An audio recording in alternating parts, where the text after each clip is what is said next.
Welcome back to Whiskey Wonder Woman. In today's video, we are finally opening the Parker's Heritage. So let's get started. If you haven't subscribed to my channel, go ahead and hit that subscribe button. Now, this is a mouthful. First of all, this is what the bottle looks like. It is Parker's Heritage Collection, Kentucky Straight Malt Whiskey finished in reconstructed, heavy toasted Cognac barrels. 14 years old, barrel finish.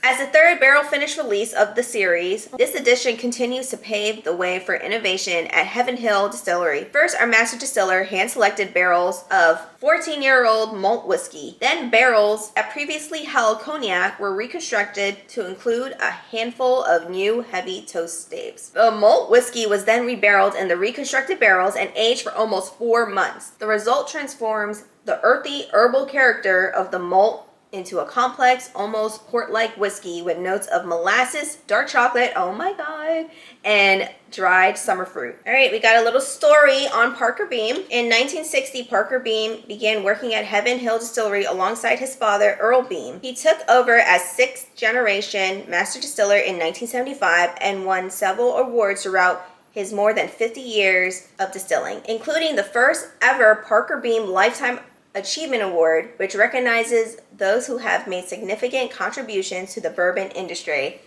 Oh my god, that's so cool. In 2010, Parker was diagnosed with amyotrophic lateral sclerosis. Oh my god, I feel like an idiot. Or ALS. Even so, he continued to take pride in his role as master distiller. In January 2017, after a 7-year battle with ALS, Parker passed away. The 18th edition of Parker's Heritage Collection consists of 14-year-old malt whiskey aged in the upper floors of Rickhouses O and Q. Then barrels that previously held cognac were constructed to include a handful of new heavy toast staves. The malt whiskey was then rebarreled in the reconstructed barrels and aged for almost 4 months. Bottled at 107 proof without chill filtration, the rebarreling transforms the malt whiskey earthy herbal characteristics into complex notes of molasses, dark chocolate, and dried summer fruit. Today we continue to honor Parker's legacy throughout the Parker's Heritage Collection series and by partnering with the ALS Association. As has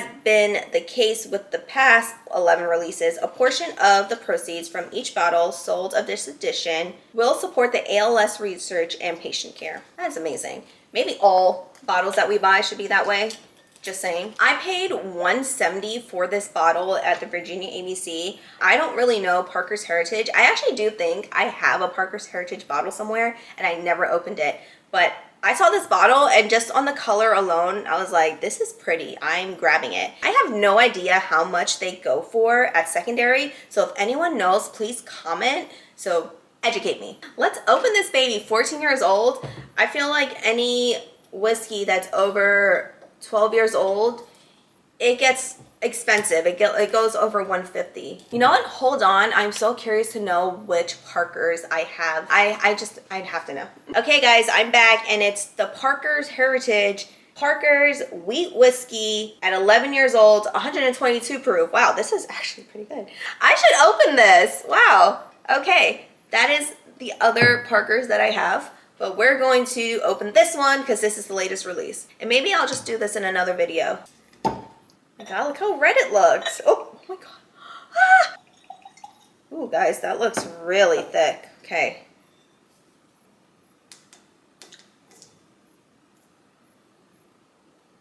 It smells like chocolate, guys. Okay, I'm gonna let that sit for a minute. Be right back. Okay, this is super random, but I bought this cat toy for my cats, and it's a bottle of whiskey, and it says Cat Daniels.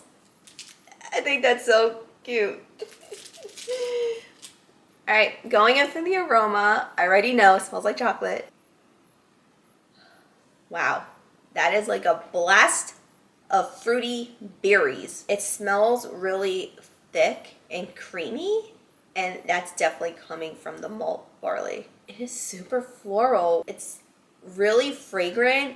There's a lot of thickness in the aroma, but it's super sweet at the same time. I can smell the heavy char. However, because of the whiskey having that cognac finish, it's coming off as a really dark fruit, like raisins. It's giving off a very dessert-like fruitness. Definitely has its wine parts to the aroma. That char is bringing some crazy flavors in this aroma right now. Just on the aroma alone, I'm so happy to have opened this bottle. When I mentioned how thick and creamy it was, it also gives off like a baking spice. It does remind me of molasses. It's giving like deep caramelized like toffee. Just imagine whatever whiskey you're drinking having a nice toasted caramelized finish on top of it, and add extra creaminess to it, extra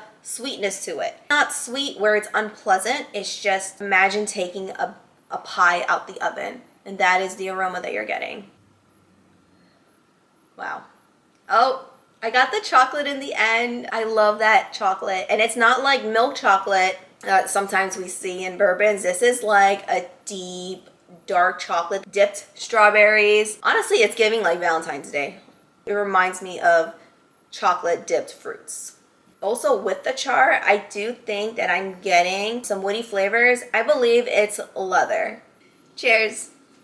First sip alone, that was really dense and creamy, and overall really smooth, really sweet. It almost feels like I took a bite of pie, and then towards the end, still feeling it, that char comes back. But it's really smooth and it's not that bitter. It does leave a lot of spices in it, giving me like baking spices, cinnamon, clove, maybe nutmeg. But right now the finish, it's ending really creamy after that spice ends. This is actually really good. I'm so glad that I got to buy this for $170 because it is actually a really good whiskey.